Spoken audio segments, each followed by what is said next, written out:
Maithri movie makers தயாரிப்பில் கீர்த்தீஸ்வரன் இயக்கத்தில் சாய் அபின்கர் இசையில் பிரதீப் ரங்கநாதன் நடிப்பில் டியூட் திரைப்படம் இன்று முதல் உங்கள் அபிமான திரையரங்குகளில் வெளியாகிறது. No compromise. உங்க சைடுலயும் எங்க சைடுலயும். It's a GT promise. GT Holidays, South India's #1 travel brand.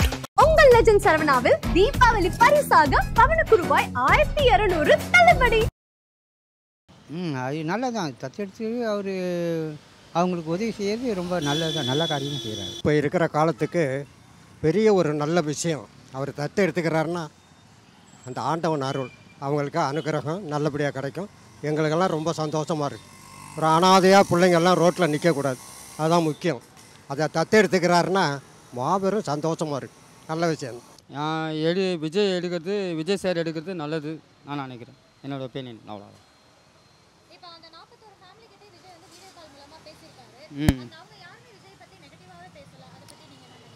அந்த அளவுக்கு நம்மளுக்கு ஜென்ரல் நாலேஜ் இல்லைங்க மேடம். அதனால் ஒப்பீனியன் வந்து எடுக்கிறது நல்லது தான். ஆனால் வந்து ஒப்பீனியன் வந்து ஸ்ட்ரெயிட்டாக அவரை போய் சாரை வந்து போய் பார்த்துருக்கணும்.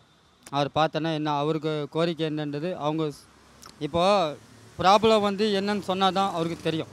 எதுவுமே சொல்லாமல் ஒன்றுமே தெரியாது, அவ்வளோதான். அவர் சார் பார்க்குறது நல்லது தான். சார் பார்த்து தத்தெடுத்து அவரால் என்ன பண்ண முடியுமோ தனக்கு என்ன தேவைன்னு சொன்னால்தான் தெரியும். எதுவுமே இல்லை இது எனக்கு ப்ராப்ளம் இருக்குதுன்னு சொன்னால் தெரியுமா? இல்லை.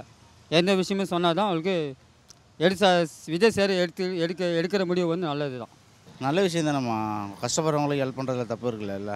ரெண்டாவது வந்து அவரால் தான் இறந்தாங்கன்றதுக்கு என்ன ப்ரூஃப் இருக்குது? ஒன்றுமே இல்லை இல்லையா? அவர் அந்த இடத்துல இருந்ததுனால அந்த பாதிப்பு வருதுன்னு சொல்லி அவர் தத்து எடுத்துருக்காரு. இதில் தப்பு ஒன்றும் இல்லையே. இல்லை அது நல்ல விஷயம். அது ஒரு விற்க நல்ல விஷயமா இருந்தாலும் அது கடைசி வரைக்கும் காப்பாற்றினாலும் அது நல்ல விஷயமா இருக்கும். அது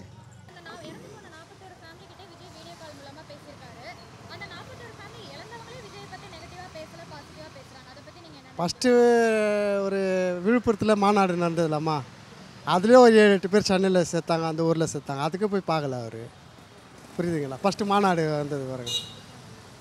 அந்த இதுக்கு அவர் குடும்பத்துக்கு ஹெல்ப் பண்ணல யார் விஜய். இப்போ மட்டும் என்ன செய்ய போகிறாரு? ஒன்றுமே கிடையாதுல்ல, அதான் உண்மை. உண்மையாலுமே ஆதவ அர்ஜுனாவும் விஜயும் சொன்ன மாதிரி அந்த 41 குடும்பத்தையும் தத்து எடுத்துக்கினாங்கன்னா நல்ல விஷயந்தான்.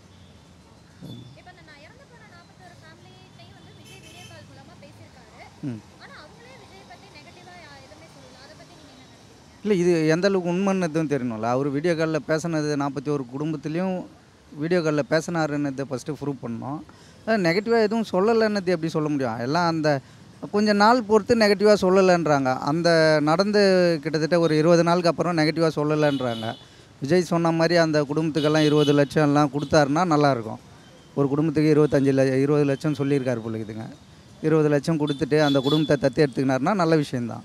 செய்த பாவத்துக்கு பிராயச்சித்தமாக நினைக்கிறேன்.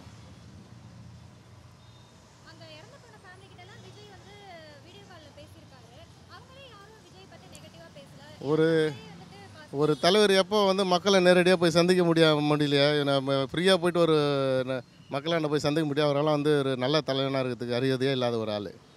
எந்த தலைவனாக இருந்தாலும் எம்ஜிஆர்லேருந்து கலைஞர்லேருந்து எல்லா இப்போ இருக்கிற தலைவர் சிஎம்லேருந்து எல்லாரும் மக்களை வந்து மக்களோட மக்களாக போய் மக்கள்கிட்ட போய் சந்திக்கிறாங்க. மக்கள் குறைய கேட்குறாங்க, அவங்களோட குறைய நிவர்த்தி செய்கிறாங்க. ஏதோ சர்வீஸ் பண்ணணும்னு மூலோட வராங்க. இவர் இதுக்கு முன்னாடி என்ன சர்வீஸ் பண்ணார், இப்போ வந்து சிஎம் ஆகிறது சர்வீஸ் பண்ண போகிறாரு.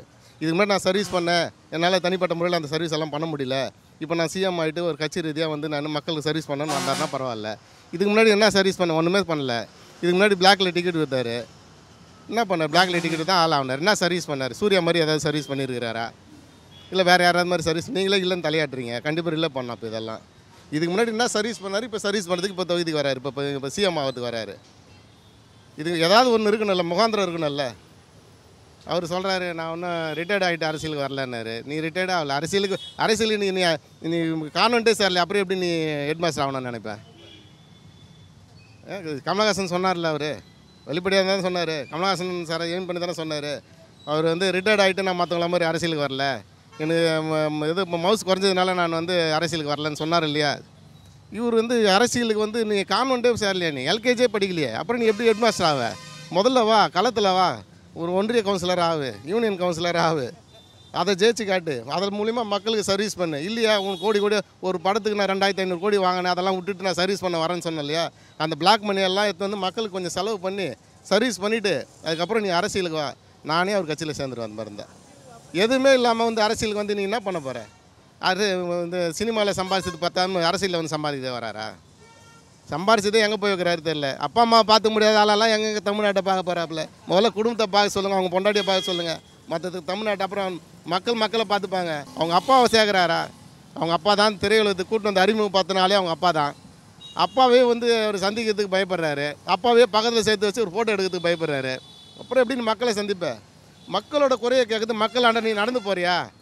ஓடி வந்துட்டு நீ வீடியோ கான்ஃபரன்ஸில் இன்றைக்கி பேசுறது அன்றைக்கே பேசியிருக்கலாமே. நானும் சாதாரண மனுஷன் தானே, எனக்கும் மனசு வலிக்கும் இல்லையான்னு 3 நாள் கழிச்சு பேட்டி கொடுக்குறேன்.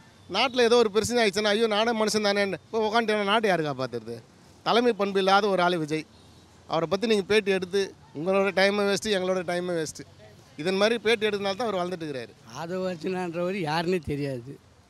அவர் வந்து இப்போனா சமீபத்தில்னா ஒரு 30 நாளாக தெரியும். ஆதவர்ஜனா யார், எங்கே இருந்தவர், இதெல்லாம் வந்து பார்த்தீங்கன்னாக்கா இன்றைக்கி இருக்கிற முதல்வர் தான்.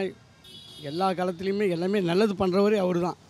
இன்றைக்கி போக்குவரத்தை பார்த்தீங்கன்னாக்கா அவர் தான் ஃப்ரீ பண்ணிக்கிறாரு. பிரிட்ஜிங்கில் அவர் தான் கட்டிக்கிறாரு. காலையில் குழந்தைங்களுக்கு அவர் தான் சாப்பாடு போட்டிருக்காரு. மதியம் அவர் தான் பண்ணுறாரு.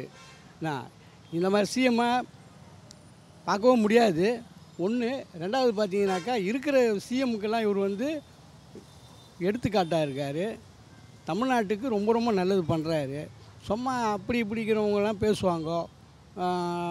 சொன்ன மாதிரி அண்ணன் சொன்ன மாதிரி 250 கோடி 300 கோடி ரூபாயெலாம் நான் சினிமா விட்டுட்டு வந்து அரசியலுக்கு வரனாக்கா எதுக்கு வந்திருக்கிற, என்ன வந்திருக்கிற, உன் மோட்டிவ்னா எல்லாம் வந்து ஒரு கலவரத்துக்கு ஏற்பாடு பண்ணுறியா?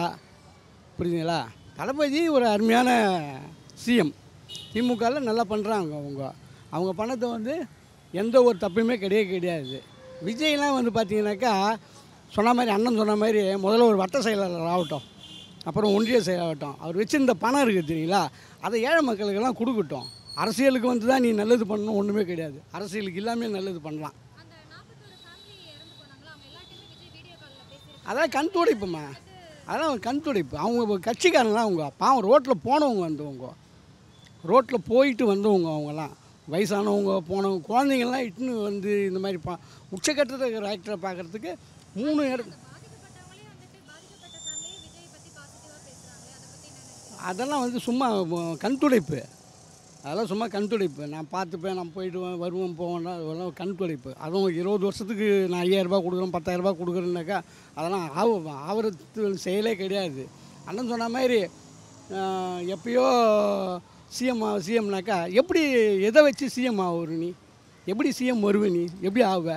சொன்ன மாதிரி ஒரு வட்ட செயலராகட்டும், ஒரு இணை செயலராகட்டும், ஒரு கிளை செயலராகட்டும், அதுக்கப்புறம் டைரெக்டாக நான் வந்து மேலே தான் உட்காந்துப்பேன், உங்களுக்கு எனக்கும் உனக்கு தான் எதிரி அப்படி இப்படிலாம் அதெல்லாம் தவறான செயல். வர முடியாது. வந்து நீச்சல் அடித்து பார்க்கட்டும்.